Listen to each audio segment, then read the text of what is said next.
You're listening to CINEBINGE. Welcome to CINEBINGE. This show was born from my friend's persistence in me watching certain shows. I've been asking Simon to watch Dark, a German TV show on Netflix, which I guarantee he will like. But for some reason, he's always been a little apprehensive about watching it. So I said, I'll watch it if we can put a podcast around it. And this is that podcast. Last episode, I promised Simon that this episode would be better than episode 2. Maybe not enough necessarily to hook him, but it would certainly be more enjoyable. So Simon, was I right? Slightly. It was a slightly better episode than episode 2. No, as we said in the previous episode, there was so much going on in episode 2. It was really hard to grasp where it was heading. Episode 3, even though it had a lot of stuff going on, it was more enjoyable because there was certain things that started to make sense. That's fair enough. I mean, again, you're being introduced to new characters in this episode, just as we've had with episodes 1 and 2. There's obviously the jump back in time for this episode. So you're now sort of having to ask questions. Are we seeing characters that we've already seen previously, or are they brand new characters? So there's some extra effort there.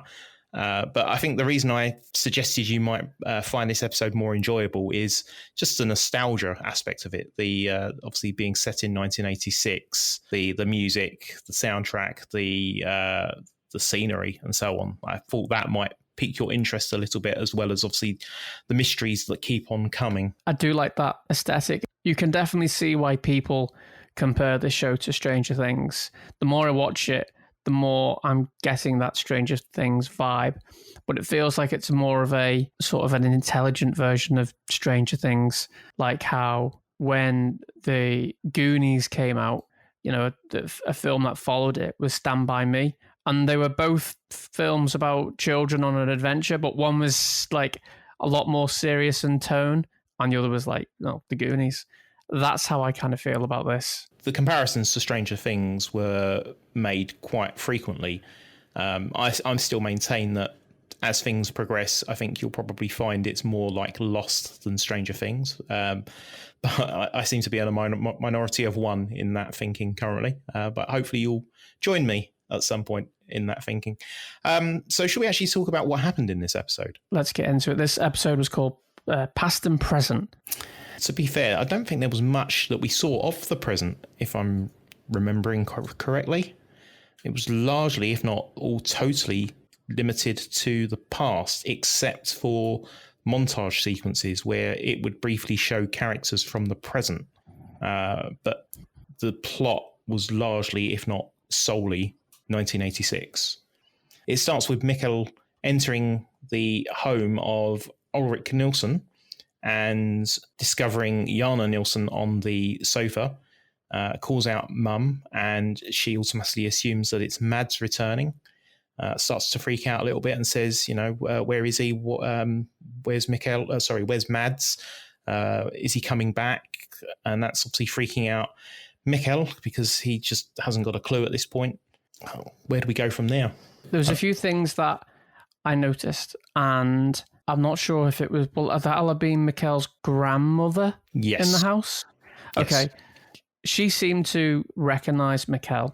She may think that there's a resemblance to Mads, given that there's obviously family there. But I guess also the fact that she's going through a really tough time and a young kid of the similar sort of age to Mads walks into her home. She's probably going to react to that quite strongly. Yeah, I know that. But there was just a certain way she was looking at him. This had happened before or something. The thing is with this show, because it's using time now, sort of a mechanism in the narrative, or there's sequences where it shows them like at this age and like in the when they're younger as well. But then there are other parts that really threw me, and I'll come to that later on. But there's a part when they're in the cave, and I want to ask you about that. There's things that are happening in each episode, and it's sort of like it's getting more intense, or it's getting more frequent. Certain things happening. The dead birds, that's becoming more frequent. Dead animals, that's becoming more of a thing. So it's as if something is bubbling or there's something sort of being contained and it's getting bigger and bigger. But I might be way off track. Presumably, we've had 33 years of complete and utter silence. I guess we've not had much movement. None of these sort of events have occurred between these two time periods. And here we have 1986, weird things going on, kid going missing. And now again, in sort of present time, we are also seeing similar things happening, dead birds, kids going missing. So there's definitely something there around the two eras. And it's also introduced about nuclear power plant and nuclear power and radiation. This episode was quite sort of heavy on that as it featured the new boss of the power plant, which I can't remember her name. So the new boss is Claudia Tiedemann. All right, so Claudia Tiedemann, it's her first day as the new boss. There was a few scenes of Claudia, and felt like it was setting up quite a few plot points. I think in the space of about 5 or 10 minutes, we see her having a go at her daughter in the car, saying that, she looks a state.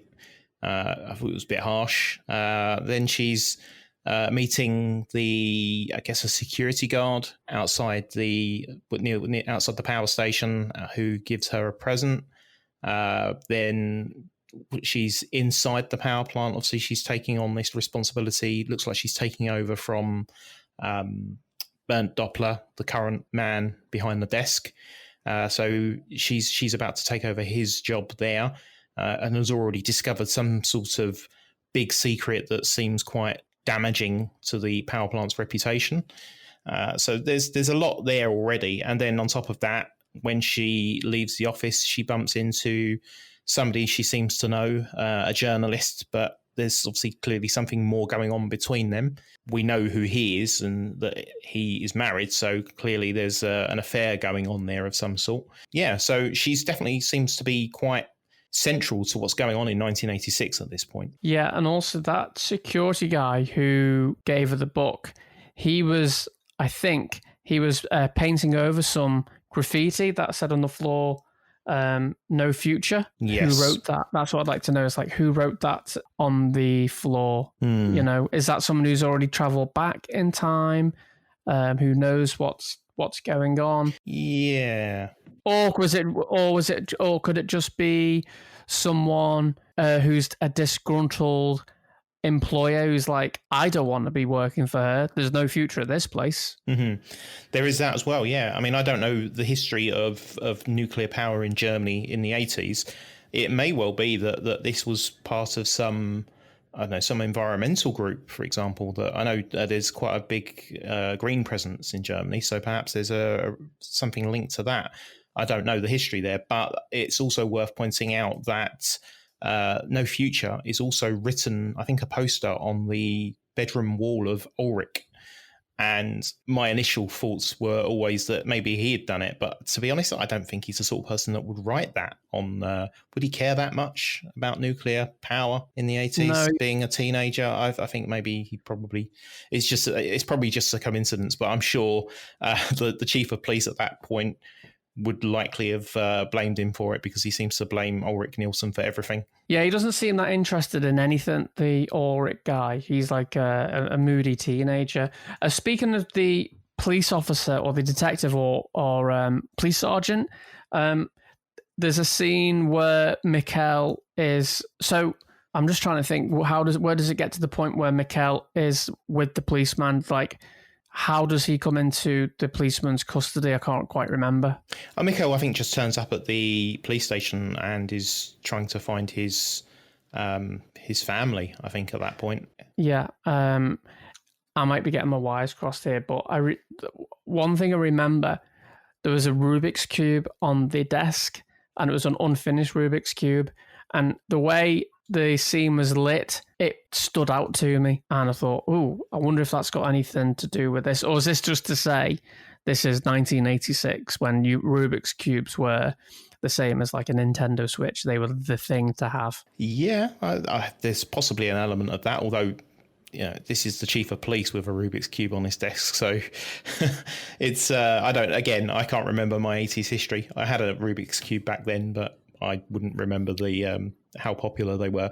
But it was interesting that I think possibly the reason that it was in the shots was because that later when Mikkel is sitting at the desk, he picks it up and completes it. So I don't know if that's... I didn't even get onto that. Really? Yeah, he completes it while he's searching around for various bits on the desk. Picks up the lighter and stuff like that. He at one point is seen to be completing the Rubik's Cube and just sets it back down on the desk. So I think in terms of that doesn't necessarily mean anything, but you do kind of get the feeling that the unfinished Rubik's Cube, the fact that he isn't able to complete it, just is perhaps a damning... Basically, I'm saying that Egon is... he's not very good. Like, it's just to show that he's not very good at Rubik's Cubes. He's not got the skill. I think I'm extrapolating from that it's talking... It's a metaphor. It's saying that he's not very good at solving puzzles. Yeah, he's not logic. Yes. So I think that's what the Rubik's Cube at that point, the unfinished Rubik's Cube on his desk, perhaps is symbolic of Egon's inability to solve the puzzle, being what's going on in 1986. Is his name Egon? Yes. Oh, there's only one Egon. Now there's two. Well, I'm sorry. Harold Ramis is Egon. Shout out Ghostbusters. Right, okay. I didn't realise Mikkel finished the Rubik's Cube, and had I witnessed that or caught onto that, I probably would have turned it off because I hate those Rubik's Cubes things. Have you ever finished one? No, but I know people that can do it with ease.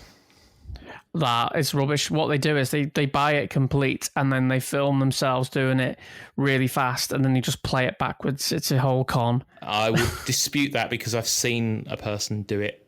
My cousin's son has done it in front of me. So yeah, I definitely know it's not a trick. Yeah. Have you ever tried to complete a Rubik's Cube? I have. There's a trick to it, but I've never learned what the trick is. Yeah, it's the trick is too much time. I had one of these when I was a kid. I couldn't do it when I was a kid. Can't do it now. So yeah, that's the Rubik's Cube. Mikkel completed it, which says his character he's a intelligent guy, well, intelligent kid. He can complete puzzles and he thinks logically. That's what I take from that. Now that you told me that he completed it. Yeah, I think he's taking, as we've seen in what happens in this episode, I think he takes the most logical steps. He's gone to his parents' home, realises that something's amiss there, sees the date on the newspaper. This is part of the last episode. And I guess the obvious thing then is to go and see if he can find his mum at the local school, because that's where she works. So he takes a visit to the local school, bumps into his mum, but isn't quite as old as she's meant to be, because she's still a kid in the school, and quite a nasty kid, really, to be honest. She's a bit of a bully. Obviously, she's there with Hannah and other friends. So that's an interesting scene as well. I think I wonder what his opinion was of his mum at that point. So is she the girl that said you shouldn't be doing LSD or something? Yes. Ah, right, and that's his mum. Yes. Right, okay. Wow, I didn't realise that, because, this is the first time I watched it and I've not seen it 5 times like you. Yeah, there was so many references of 80s things, but it wasn't done in a real obvious way. Like, there wasn't photos or there wasn't pictures of Star Wars and E.T. and the typical stuff that we usually say when it's, hey, this is the 80s. But, the soundtrack...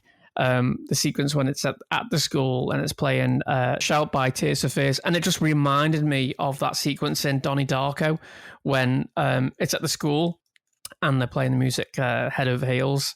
So I picked up a real Donnie Darko vibe, and that film is all about time travel, so it wouldn't surprise me if that was a deliberate sort of like a wink. Or did you get that at all, or am I just wrong? Yeah, you might be right there. I think it wouldn't surprise me if they've added little cultural references and so on in this show throughout. So it wouldn't surprise me if they've also deliberately selected that track for that very reason. Going back to the new boss of the power plant, what's her name? Claudia? Yep. So she was really nervous and she was like practicing a speech when she was in a car. But I don't think we saw who the speech was to. Was that to the old guy, or did she not perform a speech? Because I thought that's what she was doing. She was practicing a speech, but I don't think we ever actually see her give that speech. I presume it was to the board, not to sort of any one individual or an audience, a big audience. I think it may have just been a speech to the board that she needed to prepare for. There's clearly some history between her and one of the employees or journalists at the power plant. He says he misses her, but it doesn't really give us any indication on what's happened. When is it revealed? Because you don't find out who that is straight away, do you? No, I'm pretty sure you don't see who he is until a bit later in the show. And I suppose when you say to me this show is like Lost, the only Lost vibe I'm getting from it is definitely not the story side of Lost, but maybe how they have flashbacks where we see characters like not this young, but we're seeing kind of why or how they're in certain situations. Perhaps. Mikkel also steals a lighter, and the camera makes we see that it's. And I'm wondering, does he just steal that so he can see? Because he's thinking, right, I'm going to go back to that cave and see if I can go home. Yeah, I think you're right there. I think it's the logical aspect that we were talking about earlier with him. He obviously has a plan and has decided that the flickering lights that keeps plaguing the town, to him seems to be a signal that that's what happened last time. This is why he ended up in 1986. So perhaps those flickering lights mean that he can get back again if he can get back to the cave. So I suspect that's probably why he ended up where he did. So having gone to his home and found that his parents aren't there, and then gone to the school to see if his mum's there, he then goes to the police station like you would hope any sensible child would do when they're lost. So clearly he has some smarts about him, and he goes to the police station and tells them that he is looking for his parents. Egon seems a bit suspicious, wonders who has put him up to it, because Mikkel is claiming that his dad is some teenage boy called Ulrich Nilsson, who Egon doesn't like. So Egon decides to phone up a nurse or the local hospital and asks them to come and see the boy. Meanwhile, Egon chucks on his coat and goes to find Ulrich. So this is around about the time that we see Ines Kalmwald, who is a nurse at the local hospital. And we actually saw her at the very beginning of the episode when we first see her taking on the shift of another nurse who has to take their child, presumably their child, has to take Benny to soccer practice. And Ines Kalmwald, it seems nice enough, I guess, to agree to taking on this shift. And lo and behold, that decision has led her to being introduced to Mikkel. I don't like her. I've got a theory, Andrew. I think I'm going to have a theory on the show every week. Last week was cloning. This week... Hold on, this is Simon's theory.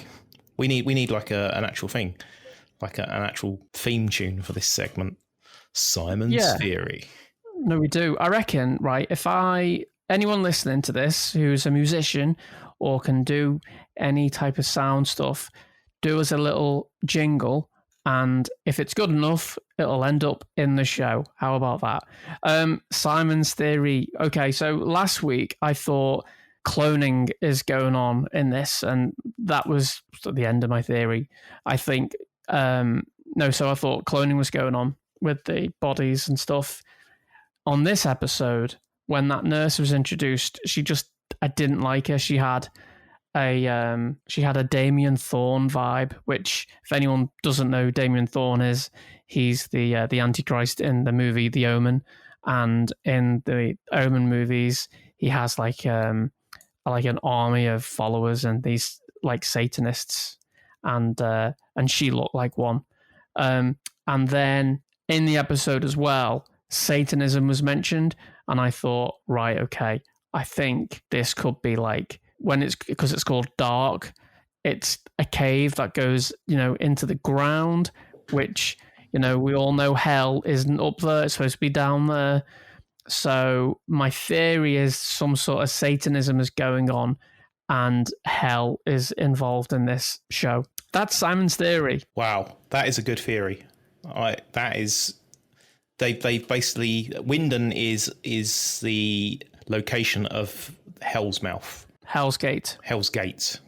Yeah, and also, right, you told me one of the characters' names before, Egon, right? What's Ghostbusters about? Stopping the ghosts coming from where? Hell. So this is I'm onto this. Yeah. I don't think I need to watch the whole thing now. Yeah, especially as the next episode they introduced Ray as well. Oh, do you know what? If they did, I'd be so happy. Yeah. Okay. So, but yeah, seriously, I do think there's something like that going on because dead animals appearing, birds dropping out the sky, devilish type stuff going on.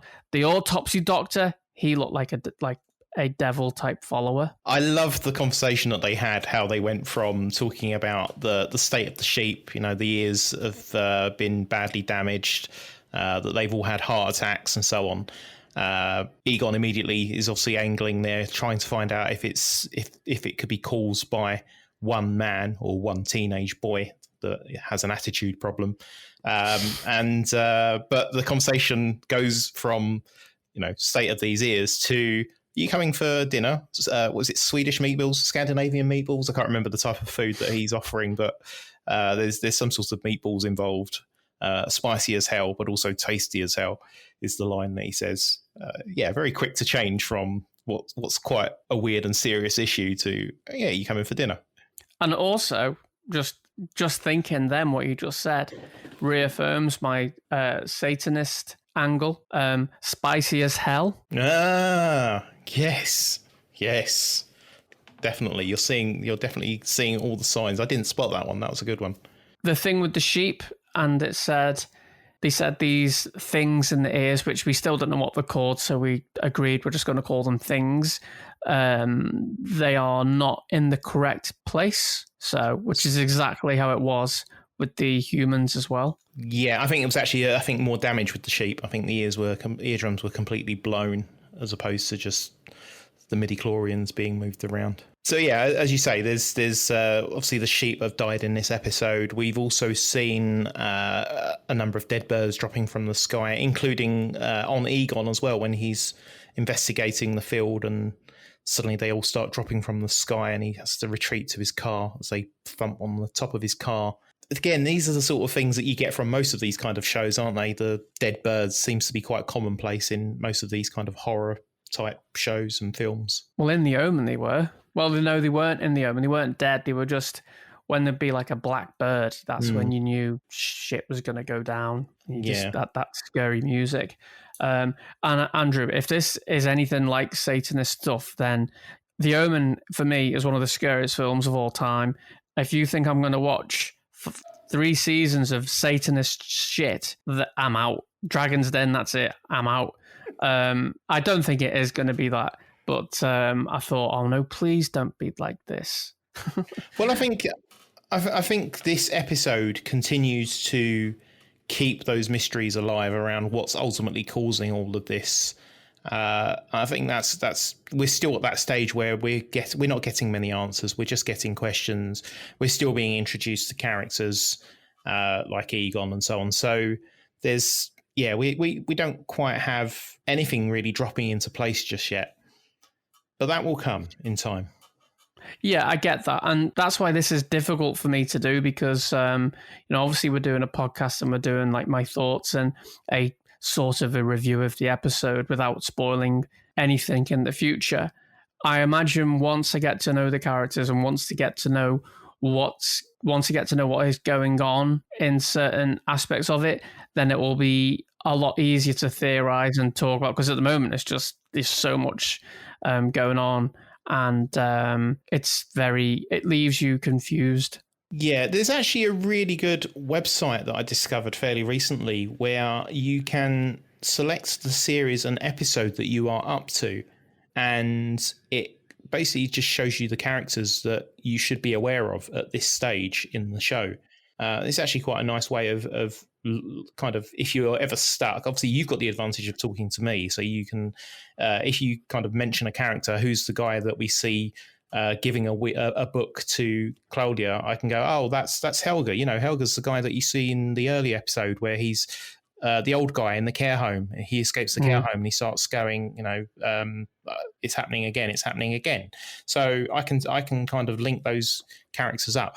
But also, obviously, in the show itself, one thing that I do like about this is it does have those montage sequences where they put the character from 1986 alongside their older equivalent so that you can see that they are the same people.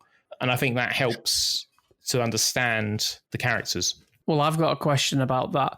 Okay, so, like, say, Ulrich interacts with Mikkel, doesn't he, in 1986? Yes. Does Ulrich remember that?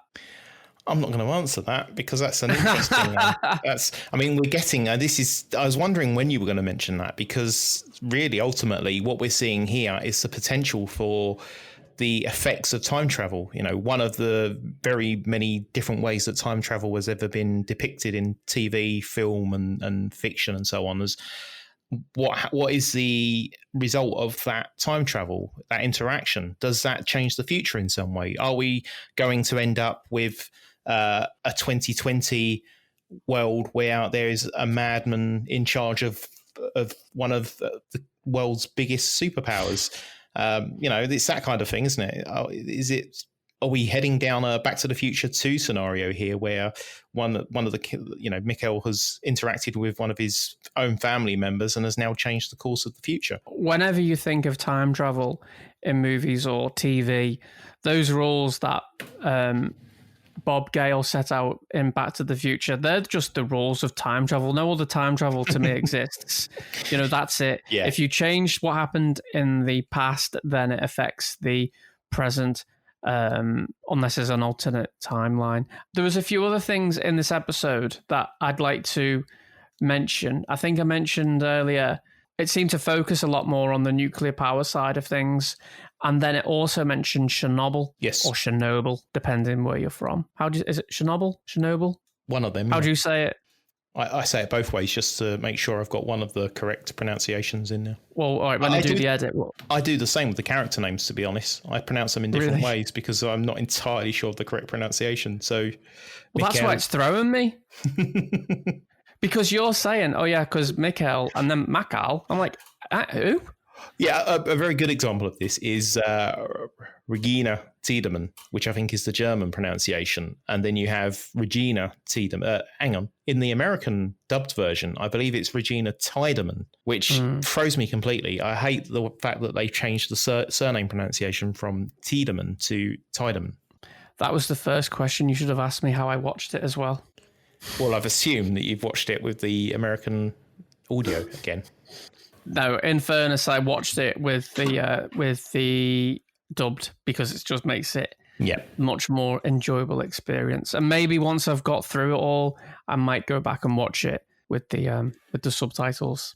So I am team dubbed and your team subtitled. Yeah. And also, what we should mention, we have started a little social media thing. The rule is I am not allowed to control any of it because we can't risk me seeing spoilers. So when this podcast isn't on, I am literally put in a box, it's locked up, and then I'm not allowed to do anything. I'm not allowed to access anything else. So I'm closed off to everything. Andrew's looking after the social media. So feel free to go and follow CineBinge TV on Twitter. And I think what would be a good idea, Andrew, would be for you to post the link to that website you mentioned that has ways you can track characters with the episode that you're up to. I'm not going to do that because you know my argument for this is, well, did you have that when you watched it the first time? And you say, well, no. Well, then I'm not having it for the first time. I want to watch this as the director and the writers want you to watch it. And that's the whole thing with storytelling and movies and TV shows. They want you to feel this confusion because when it all fits together, it's a much more rewarding experience for the viewer. Yeah, I would agree. And it's along those lines. I like the fact that this show doesn't try to do what many shows tend to do when they have these kind of connections. They they will do little flashbacks just to kind of remind you of who the character is, or a flashback to an earlier event so that you can go, oh, yeah, like, okay, like this signposting. They're going, hey, do you remember this thing that happened back in episode 1? Well, here's this thing happening, or here's the reaction to what happened back then. This show doesn't do that. It assumes that you're intelligent enough and have a decent memory to remember what happened in episode 1, and can now link the cause and effect in episode 3 or 4 or however many episodes.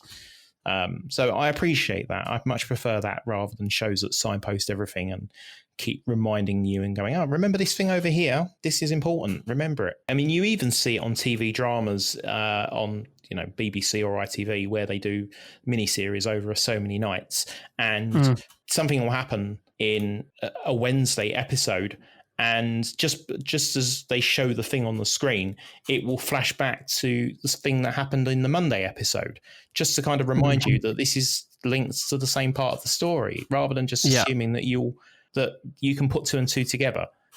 I think they need to assume that viewers are more intelligent than that. I don't think they need to signpost absolutely everything. We've got this new power plant lady, and for some reason she decides to go on a bit of an adventure herself, and she decided wearing high heels would be a good idea when you're going down into a cave.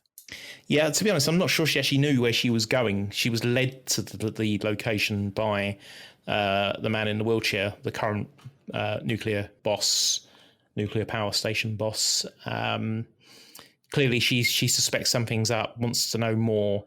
He then says, this is a big deal. You're not just talking about the power station's future. You're talking about the livelihoods of an entire town here. Do you really want that? Do you really want to know, really? And she's the sort of person who does want to know. She does want to make sure that she's aware of everything that's going on. She doesn't want to be kept in the dark. And so he leads her to a location down a massive hole. And yes, at that point, clearly wearing the wrong footwear. You would have thought he would have been kind enough to say, yeah, you might want to change in. Given that didn't she change her footwear right at the very start of the show when she got out of the car in the car park? I think she did. And also, why go at nighttime? Go in the daytime. It's safer. Was she wearing them the second time? Because she went there first and saw them, didn't she? And then she went back and I can't remember now. I need to go and rewatch the episode. You need to go watch it for the 6th time. Yeah, I can't remember what happened there, but I seem to remember it wasn't dark when she first went now. It was daytime. And then I think she went back.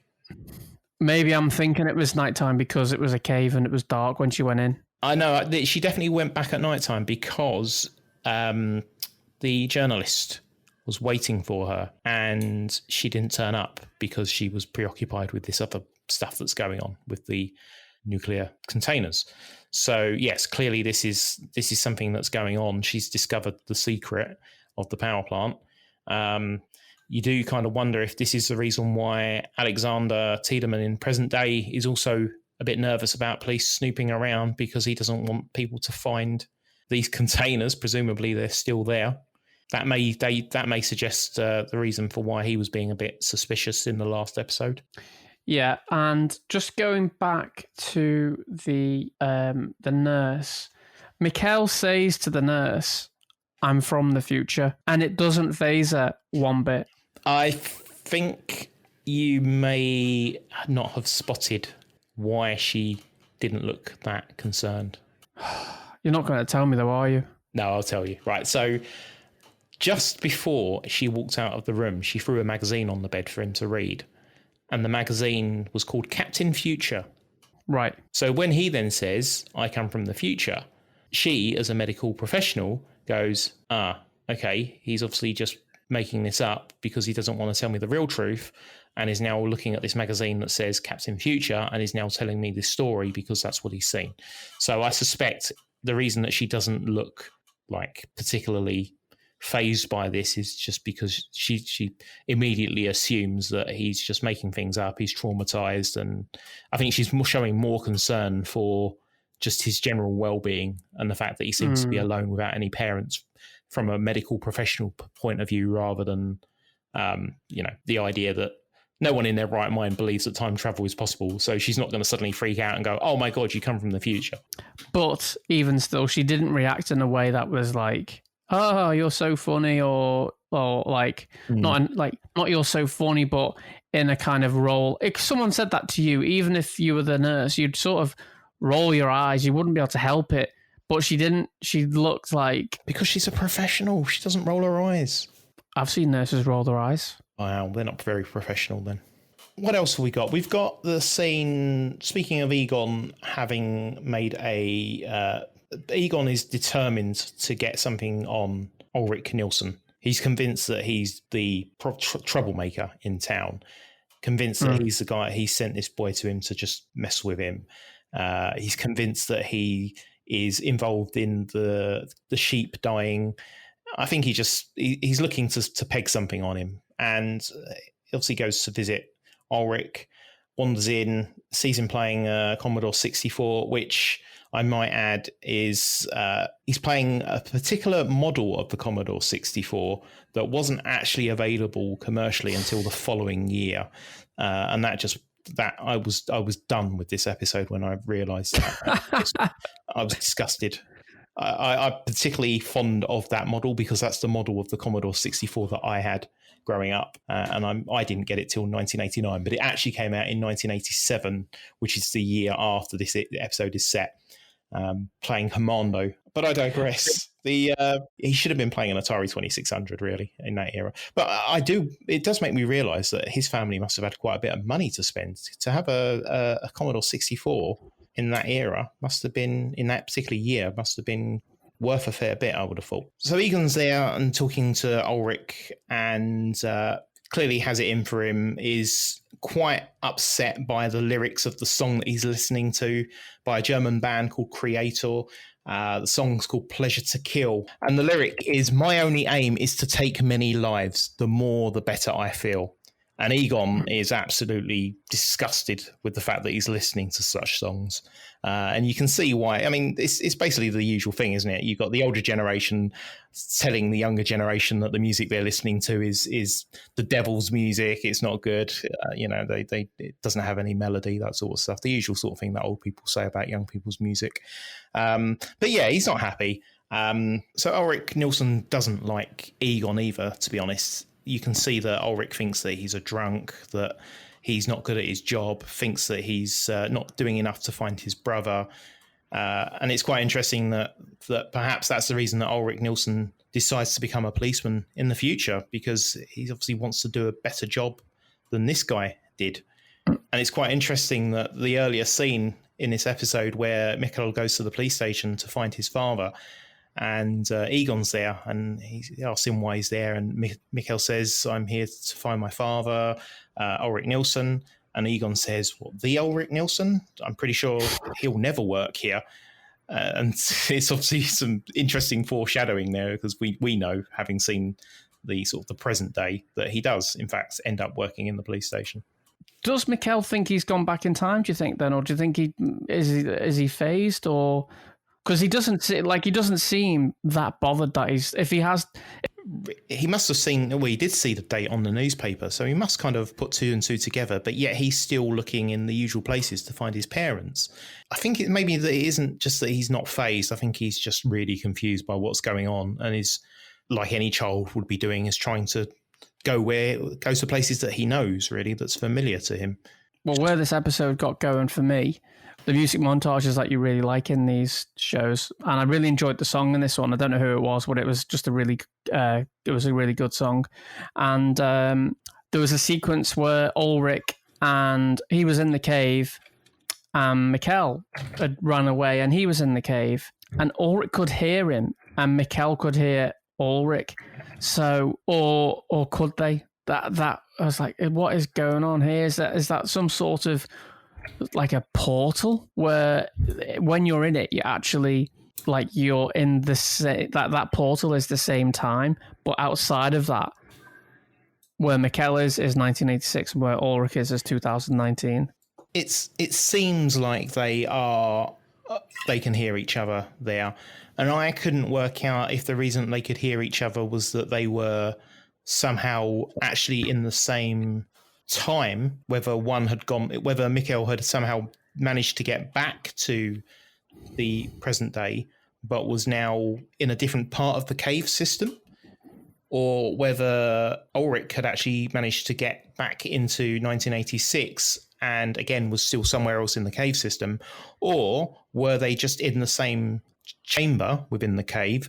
I don't know. It just seemed like maybe they were actually literally in the same space, but just at different times, and that's why you could hear this echoey effect. I love the split screen use as well. That was something I really enjoyed in this. I thought it was really clever how they did that, because at times it looked like it could be one scene, and then at times obviously you could tell it was like a split screen. Towards the end of the episode, or I think it's the last thing we see at the episode, we see a doctor, or I think he's a doctor, and he's got the same contraption machine as Mr. Dark has in the hotel, and of course that's where the episode ends, leaving lots of confusion and anger. And actually, no, it left me going, I'm looking forward to watch the next one.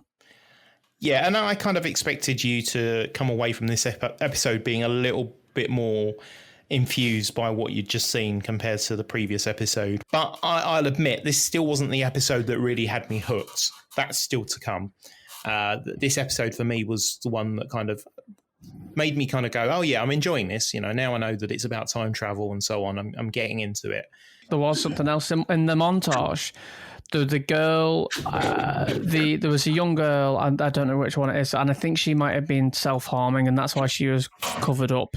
And then there's a scene where I think it's her when she's older and she's feeling herself, but it's like, in a way, is she ill? Has she got cancer? So yeah, it certainly looks like there's self-harming going on in that scene. Not happy by the looks of it in her life. And yeah, you're right. It does look like she's examining herself for lumps, whether that's because she's found something or... And it would fit in with, the radiation near the Chernobyl reference that was made in this episode. Yeah, and it's interesting because she's obviously very connected to that power plant, in that it's her husband who is now the current boss of the power plant in present day times, Alexander Tiedemann, and her mum is the power plant boss in 1986.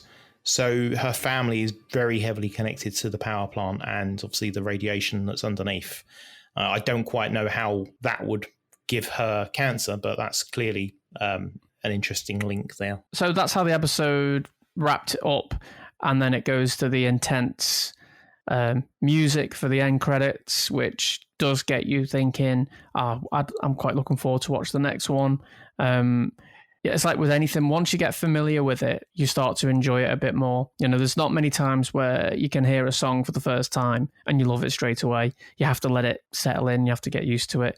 And that's how I kind of feel about this show. And then speaking of music, what was that song in that little montage bit? Because it was great. It's interesting you should say that, because you used the word familiar, and that is actually the name of that song by Agnes Obel.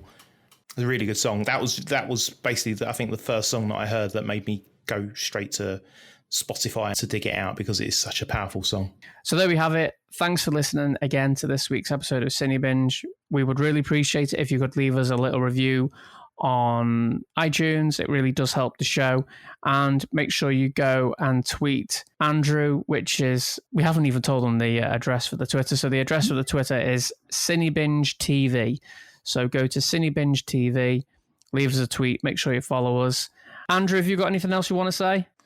Yes, I'll leave you with a quote from this episode that I think sums up the entire show perfectly. What we know is a drop. What we don't know is an ocean. We'll see you at the next one.